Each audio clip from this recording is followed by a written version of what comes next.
All right. Welcome, everybody, to another Unauthorized Caucus. Letting this go live everywhere here. I know we've got a lot of folks who join us in over the lunch hour, which may just be starting. So as this fires up, I'm making sure we're getting on. There we go. Live on YouTube. Live with Facebook and Twitter. It's all coming together. One of these days, just so everyone knows, I know that some of you prefer the Rumble platform. One of these days, we're going to get live on Rumble, which doing live in multiple places comes with its technological hurdles, which we will hurdle here shortly. I have plans because I know that all of our broadcasts are put up on Rumble very shortly after they're live, but I like to be live on Rumble too. So with that in mind, let me go ahead and kick us off here. First of all, as I bring in our fearless co-host, as both of us are going again remote here, running around. Thank you for joining. Like, share, and subscribe. If you are not already subscribed, do so. If you're on YouTube, hit that big red subscribe button and the notification bell. It will let you know when we go live, when something new is uploaded. And I guarantee you it'll always be worth your while to come and check it out and see what it is. And then, of course, wherever you are, retweet, share, send it along to a family member or a friend and let them know you're watching something now. Just a few minutes, but it's going to give you what you need to know for the week, condensed into a good, very good layman's terms discussion. So without further ado, we have a lot to talk about, but we're going to break it into a small thing. Good morning, good afternoon, Mr. Mueller. Thank you for wearing a sleeved sweater today. I can be the one who's sleeveless. This way we're not just matchy and it doesn't get too weird. So I appreciate that. But since last we spoke, Kevin McCarthy is now the Speaker of the U.S. House of Representatives, but there is a new rules package in town, and that new rules package has been discussed a lot. I know a lot of conservatives have asked us here, what actually did he concede to, and is anyone going to actually be able to hold him to it? I think Andrew has a pretty good rundown here. I'm going to drop it in the comments, but Andrew, you want to tell us what did Kevin McCarthy concede to? What are the actual stipulations, if you got some rapid-fire talking points, and how are we going to hold him accountable to it? Give us a rundown. Yeah, so there's a new sheriff in town, but he's been issued a new caliber of gun. So he's not going to be able to do as much. 4 days, 15 votes. Kevin McCarthy elected the Speaker of the House. Haven't had that many votes since before the Civil War, so definitely a historic moment. But as Ryan and I talked about last week, this has brought about a lot of good discussion about House transparency, people discussing and debating things on the House floor. But like Ryan said, he's going to drop this article in the chat from the New American. Great summary of the concessions that Kevin McCarthy made, but kind of just running through some of these. I'm going to save the most important one for the last. He's giving more committee assignments to Freedom Caucus speakers. This is a great thing. Those 20 that held out, especially those 6 at the end. We're going to see a lot more true America first, pro-America congressional members at the helm of different committees. No more omnibus spending packages, right? So single issue bills, right? 72-hour reading times when it comes to those bills. More transparency, a more classical parliamentary, true Republican style form of government being implemented here in the House, with not having all these bills where, hey, you don't want to be on record for voting for all this garbage, but you throw in an omnibus bill.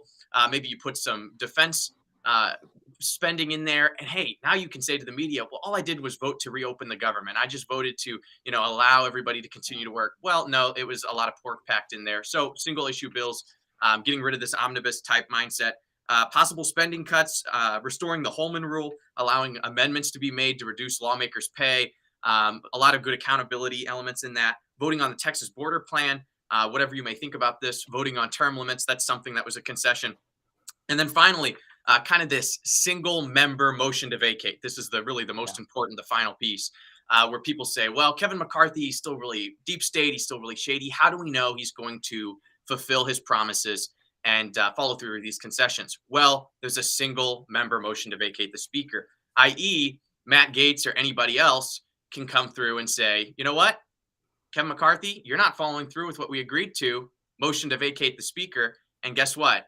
Now there's accountability again for Kevin McCarthy. A lot of the Democrats, particularly Jim McGovern of Massachusetts, kind of came on and said that Republicans are going to be holding their own leadership hostage by this one motion to vacate rule. Well, not necessarily. It's happened in the past, and it also applies to the Democrats. The Democrats can also do this to Kevin McCarthy, so it empowers them as well.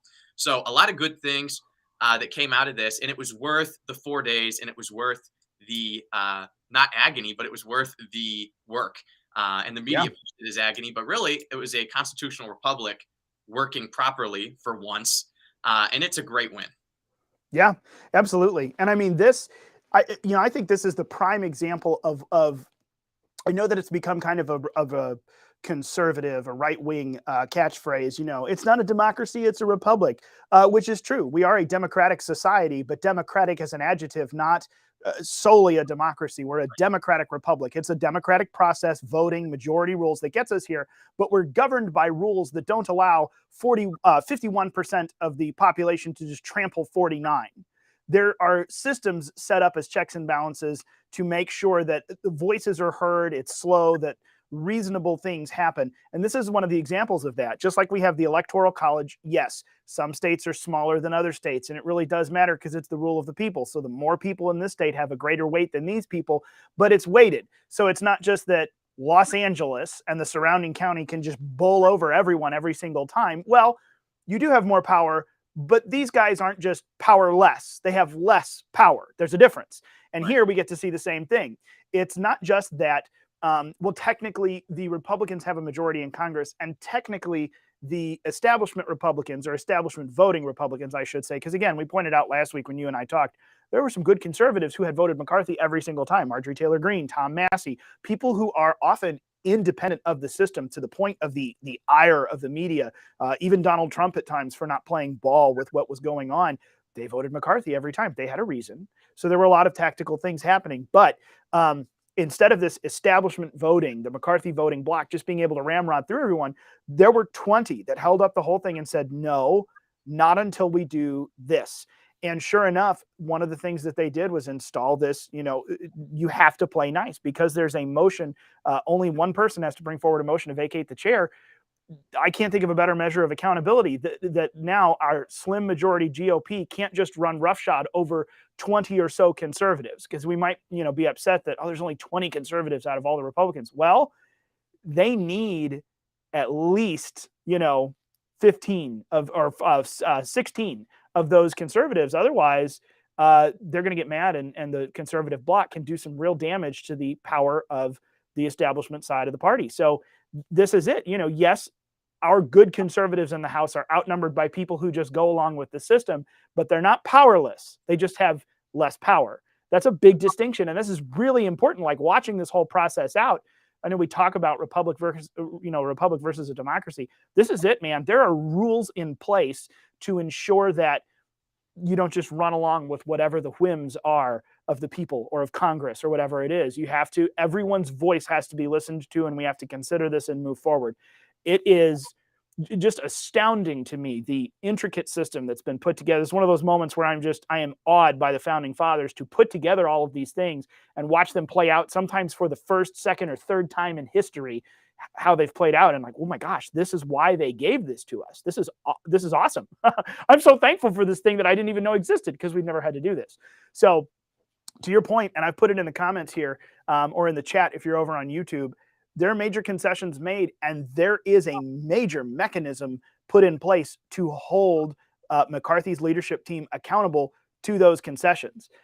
So that's a big deal. Now, I want to get your take on something. I want to say something. Some of these concessions are actually written into the rules. Things like the motion to vacate, things like the omnibus, bill, and the Holman rule. These things were put into the rules. They've been written in and passed now. Monday night at 6:30 or something, they passed them.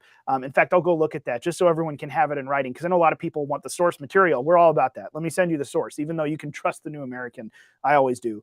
But let me go find that. But one of the interesting things we promised, McCarthy's team said, we promised to put good people in charge of committee chairmanships. Well, they actually did. Jim Jordan is the new Judiciary chair. Jason Smith is the new Ways and Means chair. And we like Jason. He has shown some good, independent, conservative tendencies at times. He also votes with leadership a lot, but he's not just, part of the machine that is completely blind to his very conservative district here in Missouri. He's been responsive. Mark Green, I think, beat out Dan Crenshaw for the Homeland Security Committee. There are some pretty big establishment names who always follow along the leadership line, who went down and were put in with Freedom Caucus members who are very independent. They followed through on that. So then I have a pretty good feeling about some of these investigations against federal agencies. Obviously, without the Senate, they can't vote to change a lot of laws, but they can change funding. I wanted to say withholding. I'm thinking about tax season already. We're talking about withholdings. They can change the funding. The House can mess with funding all they want, really on their own. They don't have to have the Senate for a lot of that. I have a feeling that a lot of good things are coming on some of those investigative processes, even though they were promises in the future, because we've actually got some good committee chairmen. We've looked forward. Is there anything let me get your take. First of all, do you agree with me or disagree with me that something like that is probably coming and there actually may be some good results out of it? And then who do you have your eye on? Is there anything in particular that you're excited about seeing, whether it's Jim Jordan, House and Ways and Means? What do you think? What's coming down the pike? Because we've had a lot of show votes already that we know are not going to make it through the Senate, but the House has voted on them anyway. What actionable thing is your favorite that you're looking forward to coming and think it'll happen? Yeah, well, the one thing that I was excited about that already did happen was the repealing of the funding for the 87,000 IRS agents. That was something that was the first item on the docket. It's done, signed, sealed, delivered. The House repealed their funding for those IRS agents. So that was a promise made, promise kept. Really excited to see that. Jason Smith being chairman of the Ways and Means Committee, huge. Jason Smith was my congressman for many years. Unfortunately, redistricting moved me away from him. But he's been on that committee for a long time. It's an important committee. It's an underrated committee that's not as popular, but a lot of funding goes through that. And I know Mr. Smith is a very fiscally conservative fellow. So him being the chairman of that is extraordinary. Jim Jordan, like you said, that's huge. But yeah, I think we're going to see investigations into the FBI, really huge. I would love to see some of these fourth and fifth branches of government, the CIA and the FBI, or even, God forbid, some of these different departments maybe being audited, as our friend Ryan Massey has been trying to pull off. This needs to happen, right? When you have, agencies like the CIA, which won't even release documents which they've been congressionally ordered to release from a particular event that happened in 1963, and they won't even do that, which is something that Congress moved for them to do. Talking about the John F. Kennedy Information Release Act, there's certain things that these entities act like they're accountable to nobody, and they're going to do whatever they see fit. And for them to be investigated, for them to be audited, for them to be looked into frequently, even without suspicion, is necessary. Because there really isn't that much of a check on them. So yeah, absolutely. I think these things should happen. I think they will happen. We've already seen a lot of good come through with this, with the appointments to different committees, and then the defunding of the IRS agents. So far, very, very optimistic. I just hope this bleeds over into the Senate. Yes. And this is something I wanted to raise. I had a couple of more ideas in mind. So 20 Republicans in the United States House of Representatives held up a vote over and over until they got their concessions. 14 went through. 6 never voted for Kevin McCarthy. I would call this a pretty strong block of opposition to the establishment leadership. Now we know, and I think, was it you and I talked about this, or I forget if you were on the episode where we talked last fall. I don't know if it was you. I don't remember. Sorry. My brain is fogged over with all the different dates because this stuff has moved fast. But last fall, I know on the Unauthorized Caucus here, we talked about the fact that inside of the caucus or the conference elections for leadership last fall, after the midterms, there was a huge block. There were 35 or 37 that voted against Kevin McCarthy as the Republican leader, or the Republican leader for the new majority. But there were 10 senators, and I don't think we ever know names because it's secret ballot. There were 10 senators that voted against Mitch McConnell as the Senate GOP leader, not the majority leader, obviously, because we don't have the Senate majority, but as the Republican leader. That's the first time in Mitch McConnell's leadership history, which is the longest Senate leadership history ever for, I think, our party, or maybe both, I forget which it won and what that fact was. The very first time he did not receive just a voice acclamation vote. It was someone opposed him. And I think it was, wasn't it Ron Johnson nominated Rick Scott from Florida as another choice? And 10 senators voted against Mitch McConnell as their party leader. 10 out of 49 or 48, whichever it is at the moment, because in Nebraska, 10 out of 49 is a big block. If 20 House Republicans can bully around 216 others, or 203 others, 10 can definitely kind of push and move around that 49-person Republican caucus in the Senate. I'm excited about that, and I think that it's spilling over. The rabble-rousers have come. Here, let me put this up here. Ralph Norman, who was one of the 20 last week, and one of the was Ralph Norman one of the 6 who who never did relent, or was he one of the 14 who got his concessions and came over to the McCarthy side on Friday voting. Do you remember? Not sure, but I'm thinking he went over. I think so. I think that McCarthy was, or Ralph Norman was one of the 6. But here, Ralph Norman was doing the rounds of different shows this week, and on Just the News, No Noise, which is a great, if you're not familiar with justthenews.com, there's a good tidbit. John Solomon is a wonderful reporter. Just the News always has really good, factually based reporting. He actually made a comment and went off and said that Mitch McConnell is no conservative. In fact, Mitch McConnell should step aside from Senate leadership. Well, the troublemakers in the House are coming after the establishment makers in the Senate. This could get really interesting. There, I've dropped it in if you want to go and look. This could be really interesting. What did he say? Ralph Norman, I remember he's being a Republican, you need to practice conservative principles, which should be the motto of our party. Mitch McConnell does not represent that. I was glad that Senator Rick Scott ran against him, but he's no conservative. So this is, I would hope with all due, that's what it is. And then someone else piled in, Michelle Bachmann, one of our favorites, who we remember, former member from Minnesota. She piled in and said, I would hope with all due respect that Mitch McConnell will just recognize and leave. I think even for him to leave now in his term would be wise, and to hand the reins over. Well, this is getting spicy because Donald Trump, one of the chief contenders for the 2024 GOP nomination for president, has also gone very rapidly on the anti-McConnell bandwagon, and yet he was supporting McCarthy. So there's some interesting tactics going on here, back and forth. What do you make of this? Supporting McCarthy, not supporting McConnell? Do you think that we actually have a chance for the House rabble-rousers to spill over here? And is Donald Trump going to help them help us get out from under McCarthy's thumb in the Republican Senate? What do you think, Andrew? Yeah, I think that Mitch McConnell, I think his days are numbered. And I really do hope that that is the case when you have essentially the leader of the Republican Party at this point, Donald Trump, and many senators. I know our very own here in Missouri, Josh Hawley, has come out and said he would not support Mitch McConnell. I think it's inevitable. And I think with the new wave of America First, pro-America conservatives coming in, I don't see a way for Mitch McConnell to last much longer. You even see Joe Biden this past week praising Mitch McConnell and giving speeches and recognizing Mitch McConnell recently and saying how great of a guy he is. He's just so deep state, it's not even funny. I don't see much of a difference between him and Chuck Schumer or any of the other fossils in the system. So totally time to go. And I hope that, like you said, Ryan, those 10 plus people, at this point, it might be well over 10, that would go up and say, you know what? No. And when you have 40 something senators and 10 of them say, you know what? No. That can really get a lot done. I'm hopeful. I think it has to happen. And I think there's a great chance. And with the precedent and buzz that just came out of the House, I think it's pretty likely. Now, here's a question for you. I know that you're a Florida man.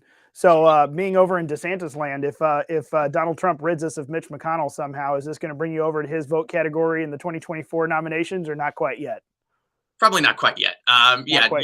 I still like Ron DeSantis quite a bit. And my opinion in our former episode, which you should go back and watch, about Trump versus DeSantis still stands. And you know what? I'd encourage everyone to go listen to Ron DeSantis's inauguration speech that he gave when he was sworn in as governor in his second term. One of the best speeches and visions laid out for America that I've heard in a long, long time. And you want to know the single best part of that speech, by the way, so everyone knows, was watching the absolute uncomfortable aura around former Governor Jeb Bush there in Florida, standing right behind him on the podium. That was funny. That was good stuff to watch. There was some very, very painful shifting and the awkward applause. It was good. It was good. That was a good time to enjoy. Yeah. But, Donald Trump, if he could, make that and overthrow McConnell, that's great. Hats off to him. But I don't think at this point it would change my position on Governor DeSantis. So then let's run down that line, because we are talking about one of the, at this point, likely to, he's the only one running for president on the Republican side, at least notable that I'm aware of. Obviously, Ron DeSantis hasn't officially announced, though he has launched a book, which is essentially officially announcing. So what do you think about this? What's your insider baseball view on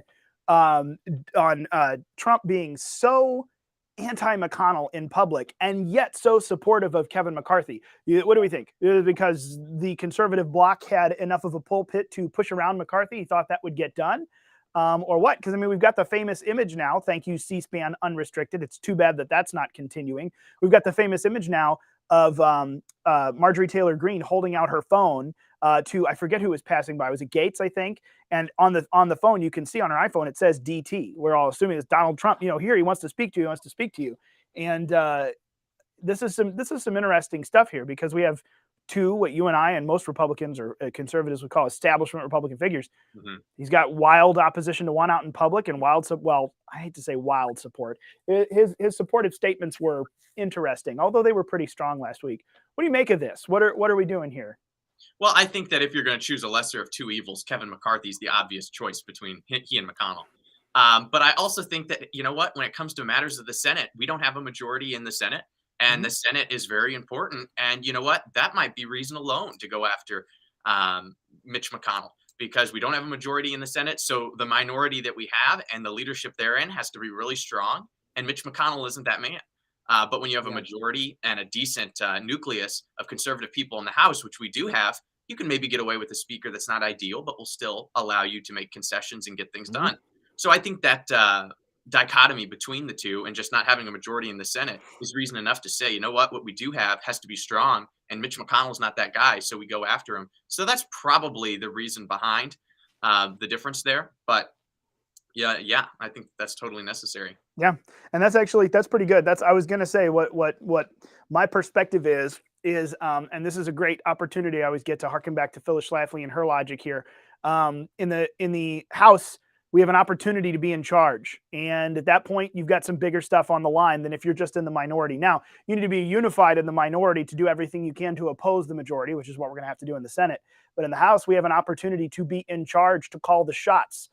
So that means if I can't get the perfect, I really need to get the second best. And if he's the second best, we'll go ahead and support him. But if we're already in the minority in the Senate, man, it's time to just go ahead and fracture everything, shake it up, get rid of someone old, put in someone new, and move forward with some big schism if it needs to happen. Now it might as well, because you're not actually ruining your opportunity to call the shots.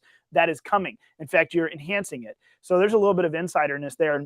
That just reminds me, I love to remind people of Phyllis Schlafly's political acumen, because there were times when, man, she just came out and said, no, we will not do this. This is wrong. Even if it costs us majorly in an election, there is a time to demand kind of a reforming process. Even if it fractures the unity for a while, it will be better for us in the end. And there are other times when you got to look at it, and without ever compromising your convictions, political compromises need to be made in order to achieve the goal, move forward in the right direction, even if it's not as good as we wanted.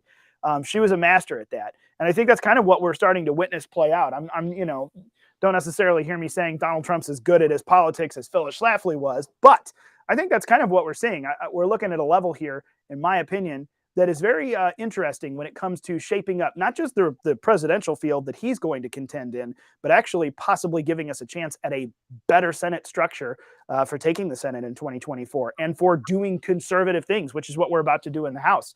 Otherwise, there would have been, I think, some more pressure on the 6. You never really heard Donald Trump, lambast the 6 holdouts or even the 20, which tells me that he knew what we were doing was going to work at a certain effect. And we'll get Kevin McCarthy, but we're going to get a lot of good stuff too. So there is there's one of my ploys. Not that Ron DeSantis isn't smart enough to figure that stuff out, but Trump is actively in it, working on it. And this is one of the insider things we can pick up. Why Donald Trump did so well in a policy and hiring way for 4 years in the White House, why he's running again, why people still support him. This is what's going on in the House and the Senate. And it's neat. It reminds me we've got a good history of looking and saying, oh, Phyllis did this over and over again. We've already seen how it gets done. So then how do we do it with the circumstances and situations we're facing now? I think this is some cool stuff. It really is. I know we titled this A New Day in Congress. It really is a new day in Congress. Yep. The House has changed. Even though we have the same old face running it, the House has changed. The rules are big. And the rumblings over in the Senate, I think, are going to grow. I would love to see that happen. I know we've talked a lot about, and I'm going to close out and let you have a final thought here. I don't want us to go too long over our 20 or 30 minutes we try to stick to, but we've got some good stuff. I mean, when you look at it, even though we lost a Republican, you've heard us say here several times, gaining a red or a blue majority, it was really less important than the ideology behind it. So a Republican majority doesn't help us if that majority does not behave in a conservative manner. So I'm more happy about a couple of the places, namely I can think of Missouri, Ohio, it was a wash. We have a Republican still, but it's a whole different Republican, or at least they have the opportunity to be a whole different Republican than their predecessor, who did not behave in a conservative manner. Roy Blunt voting for the Respect for Marriage Act, so-called Respect for Marriage Act. I think Portman did as well. Portman's been soft on a lot of issues for a long time, but now you got J.D. Vance and Eric Schmidt, and maybe they don't have our trust, but we've got a real shot at some policy-changing conservatives. That's where that 10 came from.